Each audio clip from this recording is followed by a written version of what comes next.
Salam saudara-saudara, selamat datang di channel kita, yaitu channel Bani. Apa kabar kita semua? Saya berdoa kabar kita selalu baik-baik saja. Saudara, kita akan menyaksikan video cuplikan. Bagaimana katanya ada seorang Kristen yang mualaf dan telah menjalani sebanyak 10 gereja. Sehingga orang ini katanya berpikir-pikir lalu murtad. Dan sekarang dia sudah menjelek-jelekkan kekristenan, saudara ya. Sebelum kita beri tanggapan, kita simak dulu cuplikan berikut ini. Good morning, ladies and gentlemen. My name is Jesslyn Lestari. I was semi-finalist of KKMM 2016. Saya pindah ke GTI. Apa tuh? Kerja Tiberias Indonesia. Oh, Tiberias. Aduh, sampai lupa gua. Indonesia. Nah, Yang udah pernah naik ke surga itu ya? iya. Saya perhatikan dia ini awalnya pertama kali muncul dan bersyahadat di channelnya Ipung Atria ya. Jadi dalam konten itu dituliskan judulnya Mualaf Wanita Cerdas Keterlaluan Muncul Bikin Geger. Gempar mualaf dengan otak cerdas melebihi komputer. Ya seperti biasalah ya, ketika ada mualaf yang baru, pasti channel-channel Islam selalu membuat narasi-narasi yang lebay gitu ya. Padahal jujur saja ya, ketika saya mendengar setiap narasi yang keluar dari mulutnya si mualaf Jesslyn ini, justru yang saya temukan bukan kecerdasan, melainkan narasi-narasi ataupun ocehan-ocehan yang tidak berbobot, dan juga ketidakpahaman dia mengenai ajaran agama Kristen. Ya, tapi ya begitulah ya, mungkin standar cerdas bagi para polemikus Islam ini ya. Asalkan dia sudah mualaf, lalu dia bisa menyerang kekristenan, maka langsung dipuji-puji sebagai orang yang cerdas. Ya itulah mungkin standar kecerdasan menurut para polemikus Islam ini ya. Baik, kita akan berikan reaction terhadap videonya si Jesslyn ini dan kita akan tanggapi nanti bersama-sama ya teman-teman. Langsung aja kita akan simak videonya seperti apa. Banjir mu'alaf di mana-mana setiap hari. Telah hadir bersama kita seorang wanita yang cerdasnya bukan main. Allah bukakan mata hatinya, Allah taburkan cahaya hidayah untuknya, sehingga beliau akhirnya menerima kebenaran Islam. Mengucapkan 2 kalimat syahadat dengan setulus hati. Inilah beliau, Ananda Jesslyn, gadis keturunan Cungkuo berusia 24 tahun dengan kecerdasan di atas rata-rata. Mari kita lihat betapa cerdasnya ia. Ya, namanya adalah Jesslyn Lestari ya teman-teman, dan usianya ternyata masih sangat muda, yaitu 24 tahun ya. Saya pikir tadi ini dia sudah emak-emak, karena kalau kita lihat dari postur badannya ya, saya bukan body shaming, tapi kalau kita perhatikan sepertinya bukan 24 tahun, tapi ternyata masih 24 tahun ya. Jadi wajar lah kalau dia masih agak-agak labil ya. Dan narasi-narasinya nanti yang akan kita dengar itu masih banyak narasi-narasi yang sentimen gitu ya, belum dewasa. Jadi katanya Ipung Atria, dia ini cerdas luar biasa, bukan main ya. Ya begitu, standar cerdasnya Ipung Atria, dia mualaf, lalu dia bisa serang Kristen, maka langsung dilabelin sebagai orang cerdas. Oke, langsung kita lanjutkan lagi. Alhamdulillah telah bersyahadat, telah datang saudari kita yang baru, yakni Ananda Jesslyn. Ini Mbak Jesslyn itu datang tadi diantar oleh Bapak Yohanes pasal 1 ayat 1, Pak Firman ya. Beliau Pak Firman ini pemilik kos dari tempat Mbak Jesslyn bernaung. Oh, jadi si Jesslyn ini dia diantar oleh bapak kosnya ya, yaitu tadi katanya Pak Firman ya, untuk syahadat ya di markasnya si Ipung Atria ini ya. Jadi lokasinya tadi kalau kita lihat di sini ada di Ciledug ya, di Tangerang ya teman-teman. Sebenarnya kalau kita lihat dari jejak digitalnya ya teman-teman, saya iseng buka di Facebook penelusuran nama Jesslyn Lestari. Ternyata ada akun Facebooknya ya, walaupun ini mungkin sudah nggak kepake lagi ya, sudah lama. Tapi setidaknya di sini ada beberapa profil yang dia sematkan di akunnya. Di sini dikatakan bekerja di Tiberias Church, lalu pernah bersekolah di Bina Mulia, dan dia tinggalnya atau asalnya itu ternyata berasal dari Pontianak ya teman-teman. Jadi kemungkinan besar dia ini pindah dari Pontianak atau mungkin merantau dari Pontianak sampai ke Tangerang, dan sampailah dia di kos-kosannya Bapak Firman ini ya. Dan kemudian kita nggak tahu seperti apa, tiba-tiba dia bersyahadat dengan diantar oleh Pak Firman ke markasnya Ipungatria. Oke, kita lanjutkan lagi ya. Nggak tahu, padahal ini orang cerdas. Orang cerdas karena apa? Beliau ini satu translator, dan beliau translator levelnya go internasional ya. Terus kemudian sekarang Mandarin dan English. Mandarin English ya. Kemudian beliau ini yang kedua pemusik di gereja dulu. Betul. Sampai 10 gereja. Saya 10 gereja. 10 gereja. Musik apa aja, Mas? Saya pemain piano. Jadi saya leadingnya. Oh. Saya lead utamanya pemain piano. Betul, di situnya. Baik, jadi menurut kesaksian dari si Jesslyn ini, ternyata dia ini merupakan seorang pemain musik atau pemain piano. Dan ternyata nggak tanggung-tanggung, dia ini bermain piano di 10 gereja katanya.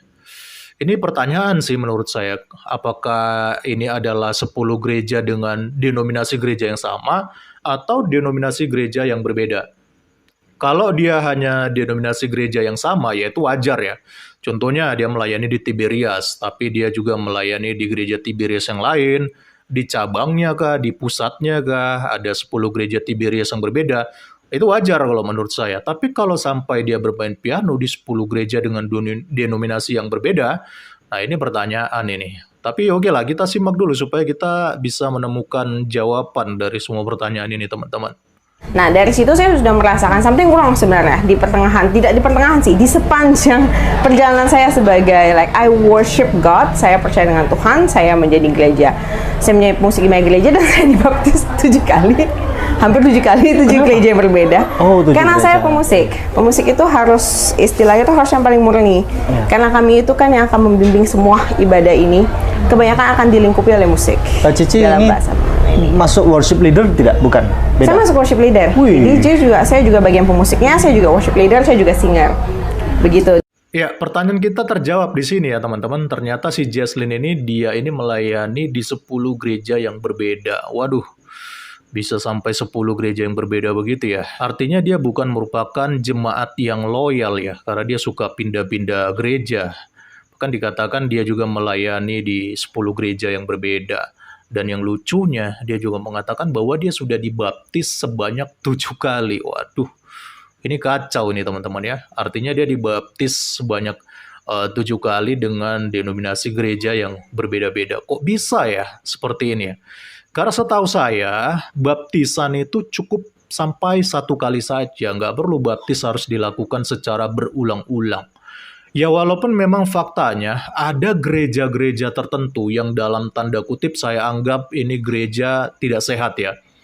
Dan gereja-gereja ini biasanya kalau orang mau melayani di gereja mereka wajib dibaptis ulang menurut tata dan aturan gereja mereka. Saya pernah berada dalam posisi ini teman-teman. Tapi saya tolak, karena menurut saya sudah dibaptis, dan saya tidak mau dibaptis lagi. Jadi mau nggak mau, saya akhirnya bertentangan dengan salah satu gereja yang pada waktu itu berniat untuk membaptis ulang saya, tapi saya tolak teman-teman. Tapi kalau sampai 7 kali seperti ini, wah ini gawat ini. Artinya dari segi pemahaman secara teologi, ataupun secara etika gereja, ini mualaf. Juga sepertinya dia nggak mengerti tentang makna dari baptisan itu sendiri. Sehingga ketika dia mau dibaptis, bahkan sampai dibaptis sebanyak 7 kali katanya, dia terima-terima aja. Jadi kan ini ada yang salah di sini. Nah pertanyaannya, kenapa dia mau sampai dibaptis sebanyak 7 kali dengan denominasi gereja yang berbeda-beda? Nah ini ada pertanyaan di sini. Jangan-jangan dia ini motivasi pelayanannya, orientasi pelayanannya itu sudah melenceng. Jadi bukan lagi untuk kemuliaan nama Tuhan, tapi dia pindah-pindah gereja, dia rela dibaptis sampai berulang-ulang, karena dia punya orientasi ataupun motivasi yang lain, di samping daripada untuk memuliakan nama Tuhan. Nah ini yang bahaya ini. Ya bisa aja motivasinya karena uang, kan biasanya orang-orang pemain musik, pemain piano gitu ya, yang melayani sebagai musik itu kan dapat amplop ya. Dan kalau kita dengar ya dari keseluruhan podcastnya si Don Ditan ini, dia sendiri mengatakan kalau ada PK-nya, ada amplopnya dan lumayan tebal katanya. Jadi dari sini kita udah bisa lihat motivasi mualaf ini apa ketika dia melayani. Bukan untuk Tuhan, tapi untuk keuntungan dirinya sendiri. Dan kalau kita perhatikan tadi katanya dia di gereja Tiberias ya. Saya nggak mau mendiskreditkan gereja tertentu ya. Tapi dia katanya tadi di profilnya dia pernah gereja di Tiberias. Tapi kita akan lihat lagi, ada video lainnya yang menjelaskan tentang 10 gereja yang dimaksud oleh si mualaf ini. Mari kita lihat. Kalau gereja saya pada awal itu Bethel. Gereja Bethel Indonesia. Oh, GBI. Iya, GBI. Cuma GBI ya secara kota ya. Soalnya kan kota dia ada sektor-sektor. Yang di Pontianak. Betul, Oke, di Pontianak terus? itu GBI. Habis GBI saya pindah ke GTI. Apa tuh? Gereja GTI? Tiberias Indonesia. Oh, Tiberias. Aduh, sampai lupa gua. Indonesia. Nah, Yang udah pernah naik ke surga itu ya? iya. Itu. Terus. Nah, tapi saya kestak ke GTI lumayan lama. Itu masih di Pontianak? Itu masih Pontianak. Terus? Masih Pontianak. Setelah itu saya juga di Pontianak. Di Pontianak kan saya lumayan lama. Saya sampai 17 tahun kan. Jadi habis itu saya pindah ke rayon-rayon. Oke. Rayon Pak Niko. GBI Betani? Bukan, rayon 18. Loh, Pak Bukan, Niko. maksudnya Pak Insinyur Niko. Mm-mm. Lah itu kan GBI Betani. Betani ya? Tapi Iya. kita rayon. Tapi kita sektor rayon. Maksudnya rayon di bawah GTI apa di bawah GBI? Di bawah GBI. Oh, GBI. Di bawah GBI. GBI rayon. Jadi waktu dari Iya. GBI pindah GTI-nya, Oh, GTI pindah ke GBI lagi. oh balik lagi? Iya, Wah, jadi saya kan GBI, terus saya GTI, terus Nggak saya pindah loyal nih. GBI lagi. Berarti nggak loyal nih. Saya kita pemusik. Kalau kita pemusik itu rebutan kalau misalnya di Pontianak. Oke, habis GBI rayon itu kita rayon, habis itu kita pindah ke GPDI dulu.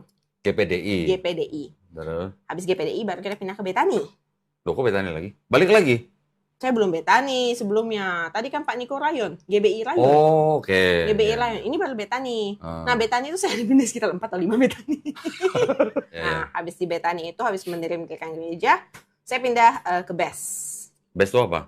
Gereja The Best Oh. itu baru ya. Oh, masih di Pontianak? Bukan. BES-nya di Pontianak, tapi saya lanjut ke Jakarta. Oh, oke. Jadi dia kan BES Pontianak, Hmm. tapi dia kan terlink dengan BES yang Jakarta. Hmm. Jadi pas saya 2016-2017, itu kan ada perpindahan, saya pindah ke Jakarta, saya nyambung ke gereja yang sama, BES. Saya cari BES yang Jakarta. Oh, 2017. 2017 lebih. Saya cuma bertahan. Udah berapa gereja tuh tadi? GBI, GTI, GPDI, terus Betani. Betani ada 5 tuh. Oh, 8. udah 4 nih. Ada 5 berarti 8. 8 itu. Termasuk the best tuh ya? Belum, BES Eh, habis 8. Set. Banyak banget. BES ke-9 itu BES. Oke. Terus Jakarta, gerejanya the Di best. BES. Berapa Saya tahun? masih 1 lama? tahun. Oh, setahun. Setahun. Pindah lagi? Pindah lagi. Kerja apa lagi? Glow. Oh, glow. Musik juga? Enggak, kalau di Glow saya sudah retired. Saya sudah Jadi ya. apa? Saya sih cuma datang ya tim hore aja sih. Saya udah jadi awam. Oh, terus? Awam doang, jemaat aja? Iya. Baik, jadi di video ini terjawab 10 gereja yang dimaksud oleh si Jesslyn ini ya. Di mana dia mengatakan bahwa dia berpindah-pindah gereja, mulai dari katanya Betani, lalu juga Tiberias yang sempat diolok-olok gembalanya yang katanya pernah naik turun surga ya, yang sekarang sudah almarhum teman-teman. Lalu juga GBI Rayon, lalu juga ada gereja BES katanya, lalu juga Pantai Costa, bahkan sampai GBI Glunya Pak Gilbert Lumindong ya. Waduh, ini contoh jemaat yang suka berpindah-pindah gereja ini, tidak loyal dengan gerejanya sendiri ya. Inilah kalau orang motivasi pelayanannya itu salah ya.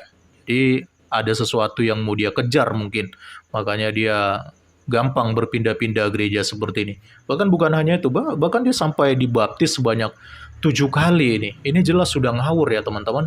Dan saya pikir ini harus jadi evaluasi ya bagi gereja-gereja yang suka membaptis-baptis secara sembarangan ya.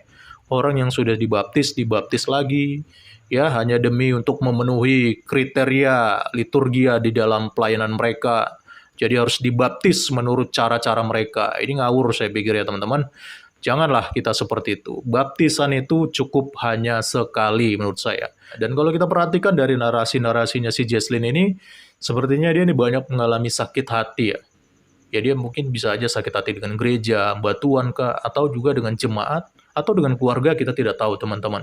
Tapi kalau kita lihat, dia cenderung sakit hati dengan gereja ya. Makanya dia menyerang gereja dengan perpuluhannya, menyerang para hamba-hamba Tuhan yang katanya ketika ditanya hanya bisa jawab imani saja. Nah, ini kan adalah narasi-narasi sentimen yang kelihatan ada sakit hati yang besar di dalam dirinya si Jesslyn ini. Tapi Nah, saudara-saudara, kita sudah mendengar cuplikan baru saja. Kalau kita mendengar apa yang dikatakan oleh seorang mualaf ini, kesaksian yang disampaikannya, bagaimana dia mengatakan dia sudah beribadah di 10 gereja, dan karena itu dia mengambil keputusan untuk mualaf. Karena dia katakan juga ketika dia bertanya kepada orang-orang Kristen tentang Tuhan, mereka tidak bisa menjawab apakah betul Yesus itu Tuhan. Saudara, saya tidak banyak memberikan tanggapan, tapi saya hanya mau katakan, berarti seorang Jesslyn ini adalah orang yang tidak setia dan orang yang tidak bertumbuh. Mungkin selama ini dia sibuk, katanya dia pelayanannya bermain musik. Berarti selama ini dia hanya fokus bermain musik tapi tanpa belajar firman Tuhan. Yang mana kita tahu, saudara, fokus daripada semua pelayan adalah supaya kita mengenal pengajaran tentang firman Tuhan, sehingga kita mengenal siapa itu Yesus, ya. Berarti Jesslyn, saudara, belum mengenal, belum mempelajari sesungguhnya siapa itu Yesus. Saudara, berkati Tuhan, apa yang menjadi tanggapan saudara tentang video ini? Silakan isi di kolom komentar. Apa yang menjadi komentar saudara? Tuhan memberkati kita semua. Shalom.